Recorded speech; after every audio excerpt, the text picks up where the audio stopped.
Hey guys, welcome to today's daily vlog. My dad is sitting next to me today, so everyone say hi, Dad. Hi, Hi, Dad. So amazing news! I got both kids off to school and daycare today. Hallelujah! Link basically acted fine all yesterday and didn't develop a fever at night or anything like that. And the kids were actually quiet this morning. It was amazing. I mean, when I went in there to get them ready for school and such, they had gone into the kitchen because Matthew is insisting on leaving their door unlocked now and had raided it for snacks. And of course there were like crumbs everywhere in their room, so I gotta go vacuum that. But, you know, the trade-off is that they were quiet enough that I was able to sleep. However, last night was still rough because Matthew has had a tickle in his throat. And apparently it was especially bad last night because he kept going the entire fucking night. And I would like finally fall asleep and then he would do it and I was like, what? And I mean, it's not his fault, you know, like he took NyQuil and stuff like that, but it's just like, can I just have one night where the kids are quiet, the animals are quiet, my husband is quiet, the neighbors are not blasting music, we don't have anyone like speeding by or parking their car in front with their bass maxed out or anything. Can I just have one night like that? Please. Another thing that's kind of interesting is housing prices, of course, are continuing to skyrocket, and including in our area, on the outskirts of Portland, because living in downtown Portland it was already, you know, getting expensive when we moved up here 5 years ago. And also the fucking roads in Portland are so weird and short and just, I hate driving around in Portland. So we moved down the outskirts more. And I mean, I like our area. We do have a fair amount of Trumpers, but I feel like everywhere has a fair amount of Trumpers. Like, you know, you have to be basically in the heart of Portland to not have a bunch of Republican neighbors. And I mean, you know, they live their lives and I live mine. It's just I'll drive to drop Aiden off to drive him to daycare, and I'll pass by like 2 or 3 of those trucks bedecked in like Confederate flags, and I'm just like, what are you trying to prove? Ah, man. Anyway, so what's interesting is our house has actually, so we got it for $305, and don't be too like jealous because we use Matthew's VA loan, which means that you don't have to have any money down. We got it for $305, and it's gone up to apparently $490, which is insane. And I mean, that's not even taking into account that we've been like fixing up the backyard and stuff like that. But the thing is, the only reason I would move is if we were able to get a bigger house, not a mansion, but just like maybe have one more bedroom so that we can have, you know, a spare bedroom for people to stay over or whatever. Because when people stay over right now, they have to sleep on the couch down with the dogs where they're like licking your face and and just like being really annoying. And I feel kind of like embarrassed because it's like, you can sleep over, but like my animals are gonna be annoying. Sorry. It also stinks downstairs because the dogs are smelly because animals are smelly. But yeah, so like the only reason I would move would be to get a bigger house and or fulfill my dream of, you know, having a little piece of forest with a creek running through it, which would just be nice. And to get a house like that, it'd be even more expensive. So it's like, how we wouldn't benefit. And I posted about that on Twitter, and like, it seemed like the older followers of mine were like, oh, you should sell and then rent until prices go down. And I'm just like, renting sucks. Renting sucks because, you know, if something goes wrong, you have to beg the landlord to fix it, and you might get stuck with a landlord who just doesn't want to, or who will like try to blame stuff that was, you know, not your fault. Like when we were renting the apartments in downtown Portland before we bought the house, and they used the cheapest material possible. So of course it got like scuffed up, and then they were like, we have to replace the whole floor. You got to pay $2,500 or something like that to replace the floor. And it was like, you used like paper mache for the floors. But yeah, I'm just like, no, I don't want to be a renter. And I don't want to be a landlord either, because my mom had these 2 shitty houses that she bought before she died that were like in the middle of the country. Like she never even physically saw them. And she, you know, hired property managers to watch them, who both turned out to be very incompetent or corrupt, you know, or both. And it was just like, oh man, I don't know. Realty, like my mom tried to get me into realty because she was all determined to be a realtor, and she wasted a lot of money on, I feel bad talking about this with my dad here, but she wasted a lot of money on these like seminars that would give her degrees, and you know, we still have piles of them from going through her stuff, and it's like, it's so many stacks of garbage, but she spent so much money on this shit that it feels weird to just throw it away, but at the same time, they're scams. So it's like, I don't want to give them away to someone else and have someone else be a sucker. So yeah, just really frustrating. So anyway, today, I have like 2 or 3 videos that I already shot that I still need to finish editing. I have an interview that I scheduled for next Wednesday. Please don't let any of my kids be sick and stuck at home. With Bunny, who is a friend of Kenny Riot. And they are like a model, and they've done interviews and stuff like that. So they're a little, you know, higher tier than what I'm used to interviewing. And so like I want to make sure that I review their what they've done in the past, and tailor the questions to what they're interested in, and everything like that. There's like some other people that I've talked to. I haven't scheduled an interview yet. I don't know, man. It's a weird limbo, because we've got like 3 weeks till we leave for our trip down to San Diego, and then I stay over for VidCon while the rest of my family comes home, and NASA, who's an online friend who I'm flying out here to watch the dogs while we're gone, is going to stay on while I'm in VidCon to get Aiden to daycare. Link's going to be off school. And I'm just like so nervous, because he hasn't, you know, I'm sure he'll do his best, but not having kids and then suddenly being a primary caregiver for even a few days is a lot. Like my dad will be home, but you know, he can't really do any of the physical stuff, and he can't drive. So getting Aiden to daycare and stuff will be on NASA. Luckily, as I've said, Link's fairly easy when he's home. You just like give him a video game or TV or something, and be on hand to make food that he will ask for and then not eat anyway, unless it's a PBJ or crackers, then he'll eat it. Or fruit. He likes fruit. He'll like ram handfuls of pineapple into his mouth and then have stomach acid and be like, I don't feel good. I'm like, well, I warned you. All right. Anyway, so it's kind of, I'm like in kind of a limbo position where it's like the trip is coming up really fast, but at the same time, you know, what can I do? What else can I do to prepare for it? Today, actually, I just realized it's Thursday. My sense of time is all off.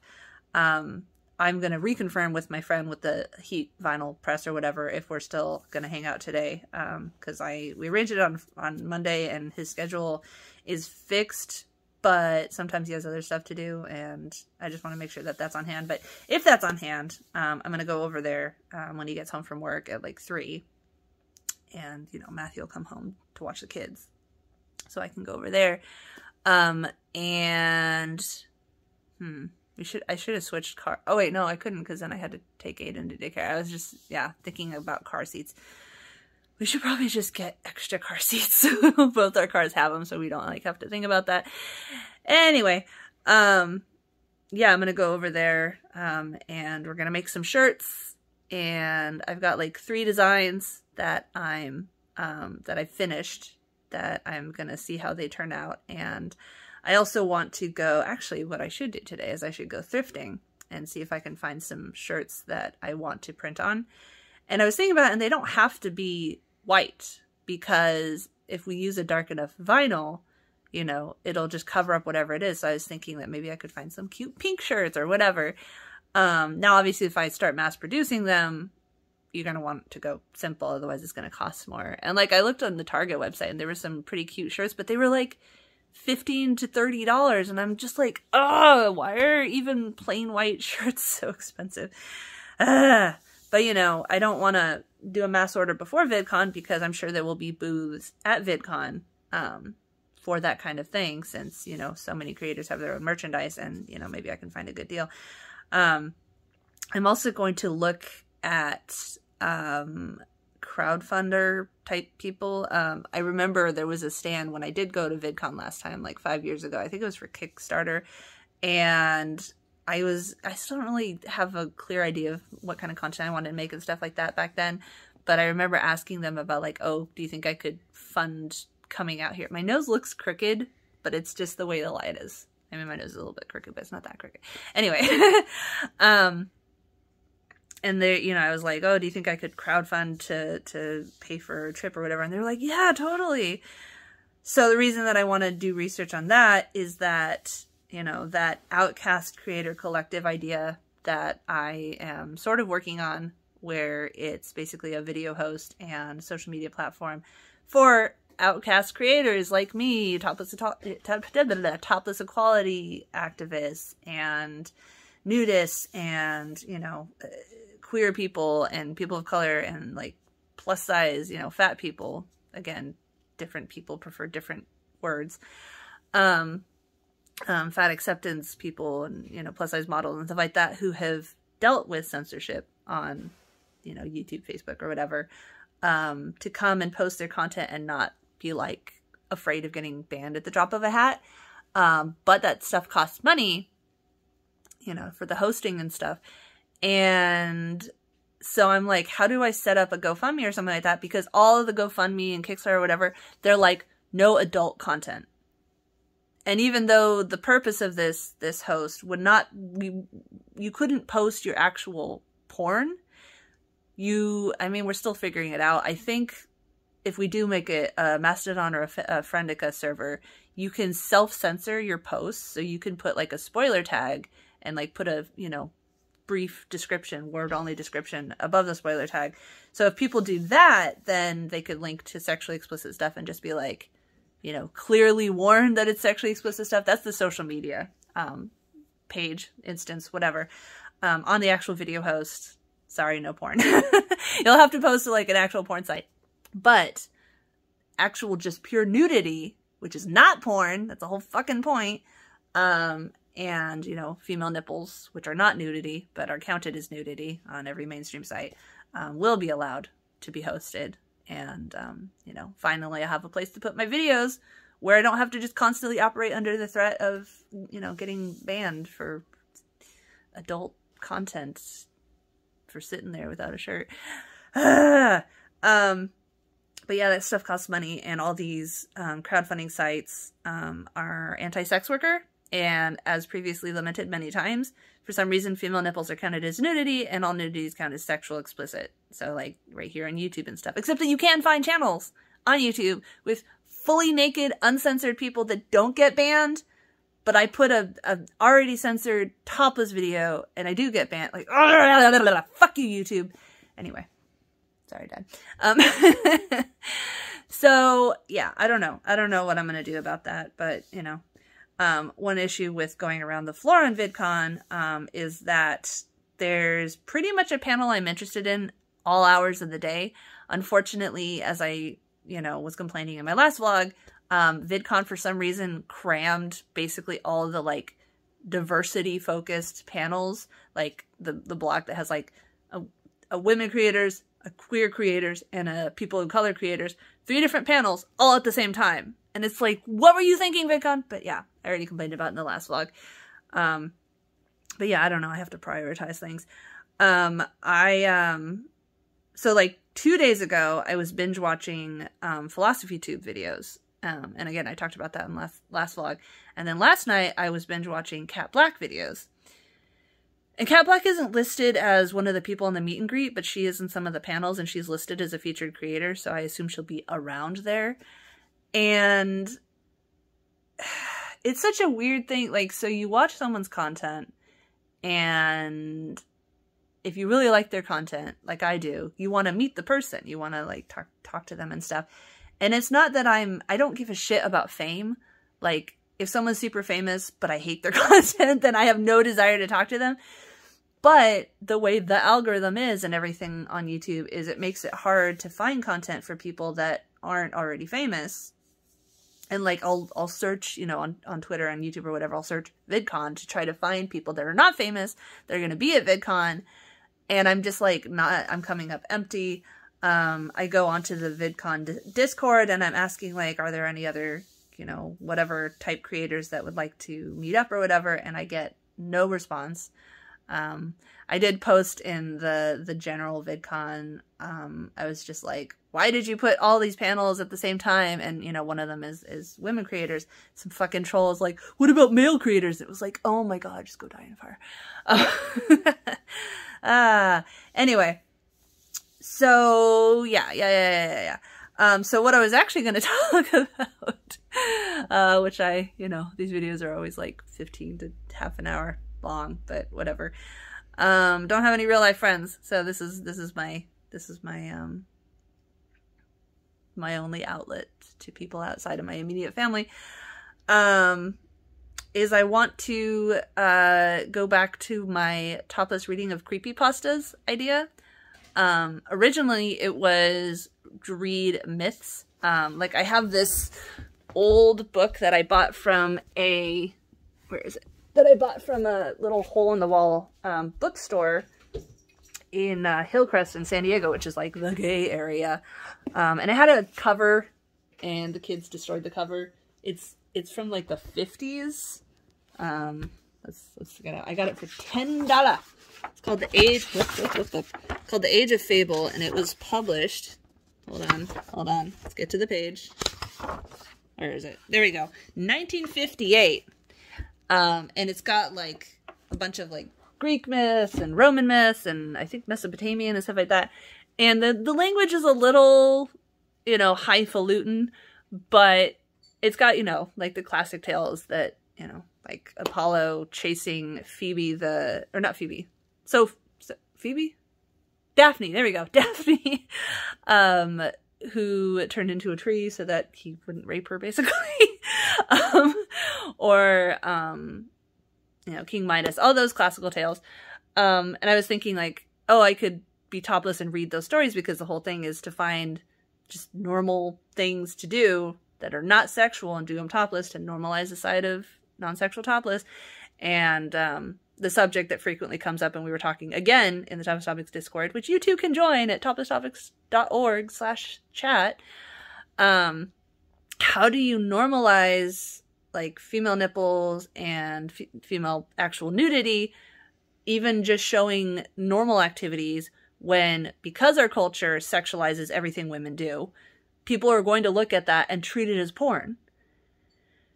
And I mean, it's a catch-22, because if you only, again, for anyone that has not seen previous videos and heard me rant about this over and over, if you only see female nipples in an explicitly sexual scenario, then you're always going to associate female nipples with sexually explicit activities. But because the only websites that allow female nipples are actual porn sites, you're only going to get people on the site looking for porn. Ah! Anyway. And yes, I am talking about female nipples and porn right next to my dad because he already knows about my content and he's a nudist and he raised me to be a nudist, and, you know, we've just never been hung up over, especially female nipples, but, you know, just non-sexual nudity. Because it's not sex and it's just, people are stupid. Anyway, so yeah, I was going to do some topless videos, reading some classical mythology.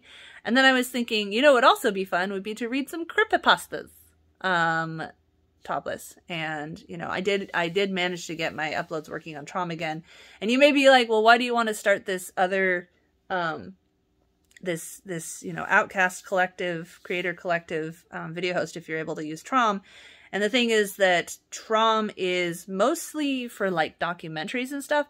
And actually the idea for the, you know, pro-nudity, non-sexual nudity and blah, blah, blah video host was started by the guy who owns Trom, who started Trom, because he heard my lamentations of the struggles I've gone with censorship or whatever, and he's from Spain, and he's just like, it's absolutely insane how, you know, judged and censored non-sexual nudity is in America.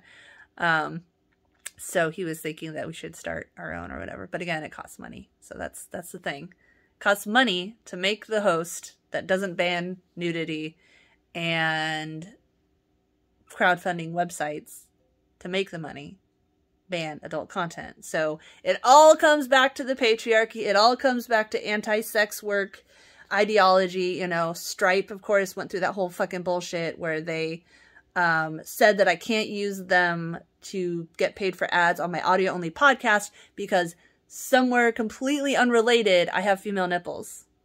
So I can't use them on my podcast. Again, if you want details of that, toplesstopics.org/FKStripe.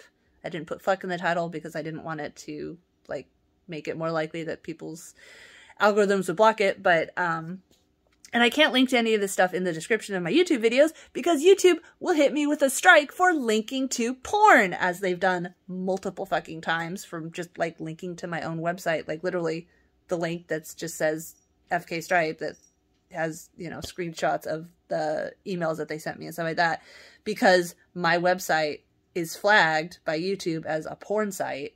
Even linking to a page on my website that has no female nipples anywhere on it will still get me a strike for linking to porn. That's why we need this website and the social media platform, but I don't know how I'm going to pay for it. So yeah, anyway, I want to do that creepypasta idea, and I was thinking it'd be fun if you guys submitted creepypastas. If you don't know what a creepypasta is, basically they're horror stories that people just write for fun and put on the internet rather than, like, publish them in books and stuff. And I used to listen to them a lot when I worked in office as a graphic designer, and I did a very boring job that I could do in my sleep. So I would, like, listen to YouTube videos or, you know, creepypastas, or this was a bit before podcasts, but, you know, I'd listen to the stuff while I worked. And so I'd listen to a lot of creepypastas, and it's funny because when I listened to them in the middle of the day at the office, it was fine. But then I'd think about them at night, and I was like, all of a sudden, I know it's stupid, but now it's creepy. Only some of them. A lot of them are really dumb.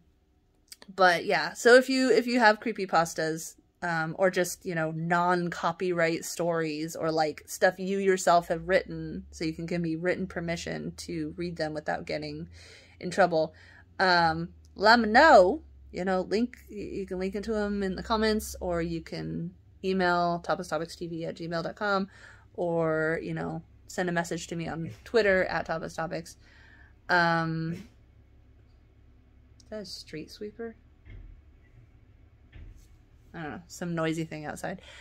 Yeah, share some of your favorite creepypastas. And I might even do Amma's, you know, not about me, but, like, you know, or not even Amma's, but AITH, am I the asshole, or whatever, and, like, read them off the internet and then give my opinions or whatever. I don't know, like, fun stuff. You know, I want to do stuff that's not just me ranting about being censored yet again. Oh, it's the garbage tractor. So yeah, if you have interesting, am I the asshole stories, or, just general questions or whatever, let me know, because it'd be nice to have a little more interaction and to know what you guys want me to talk about. And then I put the topless video up on Trom. I make a website page for it. I link to the website page on Twitter. And then as far as linking to it on YouTube, I can't, because again, they'll hit me with a strike for linking to porn.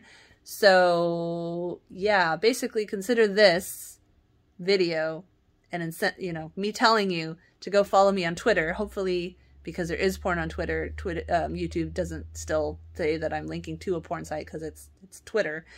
And then you'll find the link on Twitter for these. So stupid. Or you can sign up for the newsletter, which I did start doing again. I'm going to try to send it out at the end of every month, and it will have links to videos that were uploaded that month. It'll have links to community polls, and, you know, I have a little section that's like throwback. I can't remember what it's called, but basically, like, I'll have links to some older videos that you might have missed, especially if I just recently re-uploaded them to Trom after they got banned on YouTube and on Vimeo. The censorship is just bonkers. And you can sign up for that at toplesstopics.org/newsletter. So, yeah. Okay. I'm gonna go thrifting. I'm gonna go thrifting and try to get some clothes that I can print my little mottos on to wear to VidCon.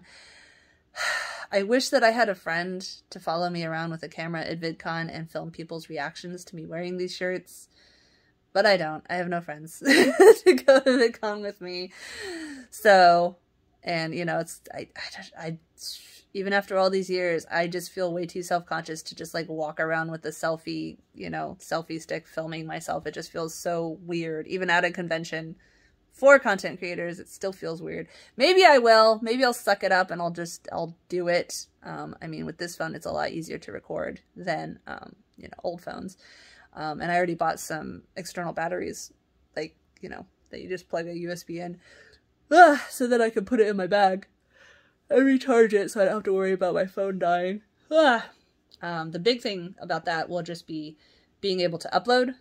I did get a room at the Hilton this time, and I don't know how good their Wi-Fi is or whatever, but, you know, maybe I can go downstairs and upload. I don't know. If you want to know how VidCon goes with me, again, follow me on social media. Every time I put up a video about it or something, I'll post about it. And yeah, honestly, I'm thinking so much about VidCon. I'm like barely even thinking about the week and a half before, where I'm going to be down in San Diego with my family and like going to the zoo and stuff like that with my kids. Like, it'll be cool. I'm happy. And, you know, we're going to ride the train down there unless we're sick, and then we're going to have to cancel. If I cancel, I mean change the date to another date, because Amtrak doesn't let you cancel, and get your money back. But yeah, I'm like barely even thinking about that. I'm like so focused on VidCon, and I'm just so determined to not sulk and give a shit if I don't get a chance to, you know, like I've never been to a fancy just invited everybody to everybody party or anything like that with VidCon. And I was like mad because I didn't have a Hilton room and wasn't allowed in the lobby of the Hilton. I probably could have just breezed right by, and, you know, if you feel confident enough, they won't stop you, but I'm chicken shit, so I didn't do that. I'm not gonna let myself do that. I'll have a sign that gives a little bio of like the kind of content I make and be like, hey, let me know if you feel like collaborating or whatever. I'm gonna sit outside if I have time. I'm trying to think. Maybe I'll have a little tag or whatever that, like, you know, I'll wear my shirt with my motto, and then I'll have my pass or whatever, and I could attach something to the pass that's like looking for collaborators. I don't know. I'll figure it out. Yeah. Okay. All right. Okay. Those are my plans. Bye, Dad. Leave a comment. Tell me what creepypasta I should read. Follow me on social media. Figure out how I can donate, or how I can fundraise for this Outcast Creator Collective. And if you're gonna go to VidCon, or you know anyone that's gonna go to VidCon, let me know so we can hang out a little bit and I can not be totally alone. Please. All right. Bye.